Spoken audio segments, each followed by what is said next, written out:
आप अपनी बात शिक्षा को जो है आगे चलिए, क्योंकि अगर जिस दिन आपने शिक्षा प्राप्त कर ली उस दिन आप में जागृति आ जाएगी, जिस दिन आप में जागृति आ जाएगी उस दिन आपकी सोच हो जाएगी, जिस दिन आपकी सोच हो जाएगी उस दिन आप संघर्ष करना सीख जाओगे, और जिस दिन संघर्ष करना सीख जाओगे उस दिन सत्ता हो जाएगी, और जिस दिन सत्ता हो जाएगी उस दिन इतिहास बदलना शुरू हो जाएगा आपको कि जो दिखता है वो बिकता है। हार और जीत में कोई ज्यादा अंतर नहीं होता है। मान लो तो हार है और ठान लो तो जीत है। आंधियों को भी जहां जिद है, जहां आसिया उजाड़ने की, लेकिन हमको भी वही जिद है, वही आसिया बचाने की। कहते हैं कि जब शुभ काम होता है तो सारी की सारी दिशाएं, सारे के सारी हवाएं उसी ओर चलने लगती हैं। आज लोक माता अहिल्याबाई आप सब लोग जानते भी हैं, 297वीं जयंती जो 31 मई को हुई है। मैं तमाम लोगों को, तमाम देशवासियों को एक आज उनकी जयंती पर बहुत बहुत शुभकामनाएं देता हूं। हम लोग जानते भी हैं कि लोक माता अहिल्याबाई का एक चरित्र ऐसा रहा है, क्योंकि कहीं न कहीं उनको बहुत सारी देवियां हुई हैं, लेकिन कभी किसी देवी को आप देखते भी रहे होंगे कहीं लोक माता नहीं बोला जाता। आप देखते भी रहे हो कभी किसी देवी को पुण्य श्लोका नहीं बोला जाता, लेकिन पूरे भारतवर्ष में यही एक ऐसी देवी है जिनको पुण्य श्लोका भी बोला जाता है और लोक माता भी बोला जाता है। होते हैं कि महापुरुष कभी किसी समाज के नहीं होते हैं। मैं भी ये मानता हूं कि महापुरुष जो होते हैं किसी एक समाज के अंदर बच के रहने वाले, और वो लोग जो इनको महापुरुषों को एक समाज के संकीर्ण धारा में प्रस्तुत करने वाले होते हैं, उन सबसे आग्रह करना चाहूँगा कि आप अपने महापुरुषों को एक विशेष दायरे में रख के बात मत कीजिए, एक बहुत बड़ा एक डॉक्टर इनके लिए बनाइए, यही हमारे लिए इनकी अच्छी सीख होगी। लोक माता अहिल्याबाई की अगर जीवन शैली की मैं बात करूँ तो लोक माता अहिल्याबाई ने अपने जीवन शैली को रहते हुए, चाहे वो राजधर्म निभाया हो, चाहे उन्होंने अपना विकास का कार्य किए हों, आप सब लोग भी जानते हो, चाहे न्यायिक ढंग से रही हो, लेकिन उसके बहुत सारे उदाहरण आपको उनकी अगर लेखनी पढ़ोगे तो उसमें मिल जाएंगे कि हाँ, लोक माता अहिल्याबाई ने अपने हर जीवन की शैली को इस तरह से जिया है कि आज हम लोगों को चाहे कि उनके जीवन शैली से हम तमाम जो उदाहरण उन्होंने प्रस्तुत किए उनको अपने जीवन में उद्धृत करें और उसी तरह से हम अपना जीवन भी उसी तरह से जिए। चाहे आप लोग जानते भी हैं कि करीब 12,687 जीर्णोद्धार मंदिर बनवाए उन्होंने। जीर्णोद्धार मंदिर में सबसे पहले आजकल जो चर्चा पूरे देश में हो रही है वो ज्ञानव्यापी मस्जिद की भी हो रही है। मैं उस विषय पर नहीं जाना चाहता हूं कि वहाँ मस्जिद थी, मंदिर था, क्या था, लेकिन चाहे वो किसी भी समुदाय के आदमी हो, अगर वहाँ सबसे पहले किसी भी अगर महिला ने वहाँ प्रार्थना करने की अगर इजाज़त दी तो वो लोक माता अहिल्याबाई ही हैं, जिन्होंने वहाँ वाराणसी में जाके, जब सब लोग हम जानते हैं वो राजमाता थी, इंदौर की, लेकिन पूरे देश में कहीं न कहीं उनका डंका, चाहे आप लगा लो, चाहे हिमाचल प्रदेश हो, चाहे पांडव नगर का एक मंदिर हो, वहाँ भी जीर्णोद्धार करवाया, और जहाँ बोलते हैं हमारा वाराणसी, वहाँ भी उन्होंने जीर्णोद्धार करवाया। ऐसे महापुरुष हमारे हैं, तो इन महापुरुषों को मैं सत सत नमन करता हूँ। दूसरी बात हमारे आज ओबीसी की आ रही है। हम लोग यहाँ पर देख भी रहे हैं, चाहे एक ये छोटा सा मिनी भारत हमारे सामने प्रस्तुत हो रहा है। आप सब लोगों को मैं बहुत बहुत धन्यवाद भी देना चाहूँगा कि आज की अगर हम लोग एक वक्ता ही रहें, हम लोग यहाँ दर्शक नहीं हो, तो शायद ये प्रोग्राम सफल नहीं होता। आप सब लोग यहाँ पर आए हैं, आप सब लोगों ने अपना कीमती समय निकाला है, और बाहर भी आप देख रहे हो कि टेम्परेचर मुझे लगता है 40 डिग्री का हो रहा है। उसके बावजूद भी आप अपने कीमती समय निकालकर इतनी विषम परिस्थितियों को यहाँ देखकर आप लोग यहाँ आए हो, आप सब लोगों का बहुत बहुत वंदन है, अभिनंदन है। ओबीसी की अगर हम बात करते हैं, आप सब लोग देख रहे हो ओबीसी एक महासमुद्र है। अगर मैं जहाँ यहाँ कोई अगर मेरी बात से वाकिफ हो, ओबीसी एक इतना महासमुद्र है कि इसको 1 घंटे में तो व्याप्त नहीं किया जा सकता। इसका अगर समावेश अगर मैं करना चाहूँ तो 1 घंटे में इसका समावेश नहीं हो सकता है। हम लोग देख भी रहे हैं, आप लोग जानते रहो 1931 में एक जनगणना हुई थी। 1931 के बाद कोई कंस्ट्रक्टिव जनगणना आज तक पूरे देश में नहीं हुई है। हम लोग बोलते हैं कि सरकारें बनती हैं, पंचवर्षीय योजना बनाती हैं। पंचवर्षीय योजना जब बनती हैं तो कहीं से किसी आधार पर बनती हैं कि इतना ओबीसी होंगे, इतने एससी होंगे, इतने एसटी होंगे, इतने सवर्ण होंगे। उन्हीं के आधार पर पंचवर्षीय योजनाएं बनती हैं। लेकिन बड़ी इन सभी विडंबनाओं के साथ साथ भी आज तक हमारी कभी जनगणना ओबीसी की नहीं हुई है। आप सब लोग जानते हैं कि सफेद टाइगर हैं गिरी के अंदर, उनकी जनगणना हो जाती है, लेकिन हमारे ओबीसी के कभी जो जनगणना हो नहीं पाती। क्यों ऐसा है माहौल है?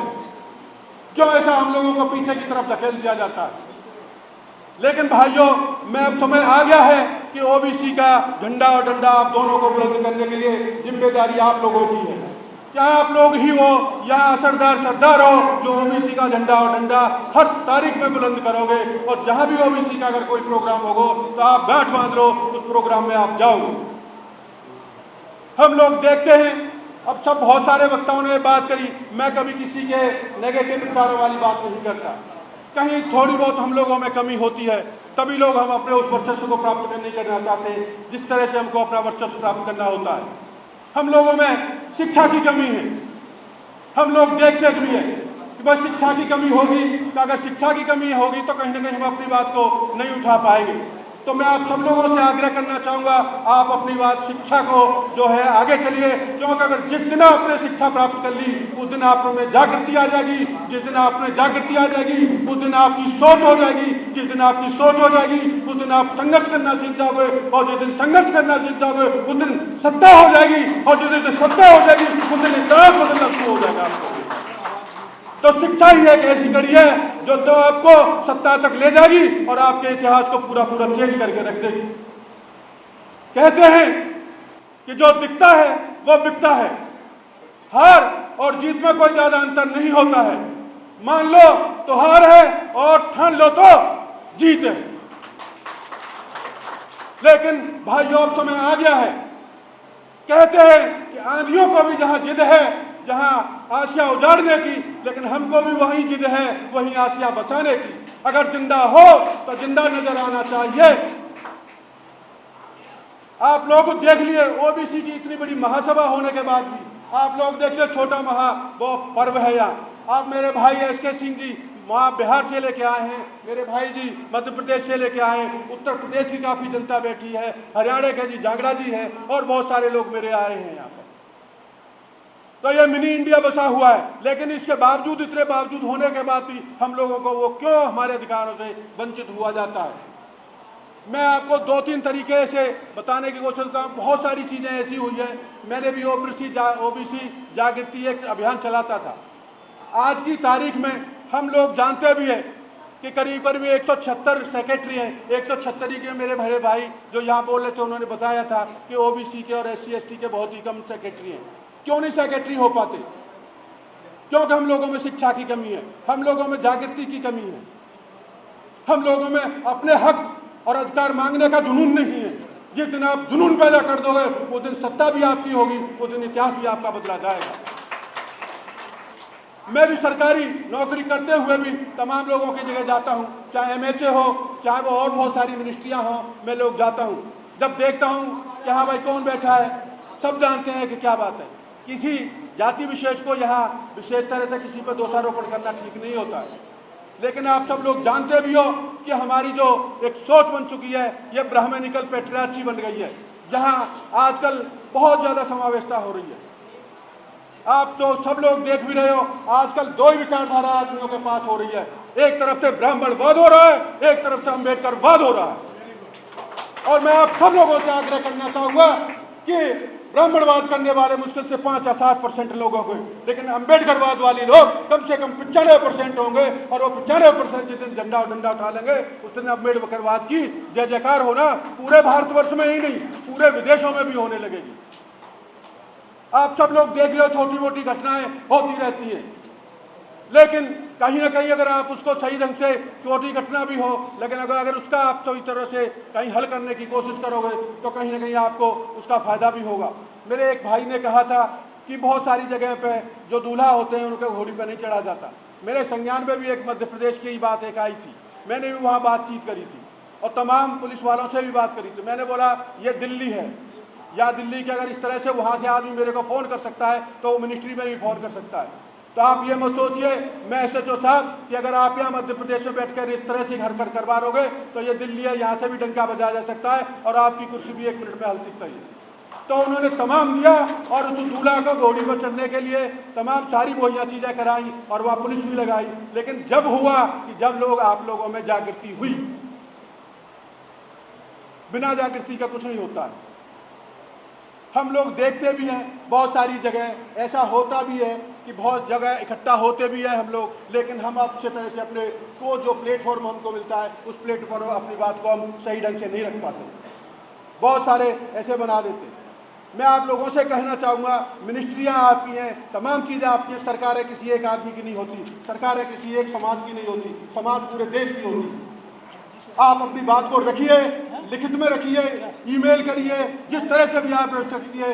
आप जानते भी हो कि OBC समाज का तमाम जो सोशल जस्टिस मिनिस्ट्री के अंदर आता है, आप तमाम लोग वहाँ ईमेल डालिए, आप लिखिए कि भाई इस तरह की चीज़ें हो रही है। तो कहीं ना कहीं देखिए मैं बताना चाहता हूँ आपको कि अगर सरकारी कोई कागज़ चलता है उस सरकारी कागज़ की बहुत अहमियत होती है। आप लोग को चिट्ठी की इधर उधर हो जाएगी, लेकिन जो सरकारी कागज़ होगा उसका जो आदमी ऊपर पद पर बैठा है वो कहीं ना कहीं अच्छे ढंग से उसका समावेश करेगा। लेकिन वो चीज़ आपके अंदर होनी चाहिए, कहाँ हमको लिखना है, किस आदमी को हमको लिखना है, उस चीज़ को आपको देखना होगा। बहुत दर्द लगता है, मैं भी एक OBC समाज से आता हूँ, लेकिन कहीं कहीं भी देखिए मुझे भी कहीं ना कहीं परेशानी होती है। मैं भी एक अकेला SHO इंस्पेक्टर हूँ दिल्ली पुलिस में, मुझे भी पता है कि मेरी ऊपर कोई आका नहीं है, तो मैं भी अपने सोचता हूँ कि कहीं कहीं ऐसा कोई काम ना हो जाए कि कहीं ना कहीं मेरी कुर्सी भी चली जाए। सब लोग जानते हैं, लेकिन मेरे भाइयों एक बात ध्यान दिए, कभी नामदार के पीछे मत जाइए, आप कामदार के पीछे जाइए। जिस दिन काम आपने करना सीख लिया उस दिन कामदार भी बनोगे और काम करते करते आप उस तरह मुकाम तक पहुंच जाओगे जहां आपकी पूरा वर्चस्व भी होगा और आप लोगों की वाहवाही भी होगी। आप जिस दिन काम करना सीख जाओगे उस दिन आपके काम की भी ज़रूरत कहीं ना कहीं अफसरों को होगी और पूरी मिनिस्ट्रियों को होगी और तमाम चीज़ें आप लोगों की सराहना भी करेंगे। आप सब लोग देख भी रहे हो कि OBC का इतना बड़ा तमका होने के बावजूद भी आप बताओ 6278 जातियां हैं जो OBC के अंदर आती हैं, लेकिन उसके बावजूद भी जहां सोच मन पर इस तरह बन पाई है कि हमारे लोगों को इतना वर्चस्व नहीं मिल पा रहा, हम लोगों को न शासन में न प्रशासन में कहीं ऐसा वर्चस्व नहीं मिल पा रहा।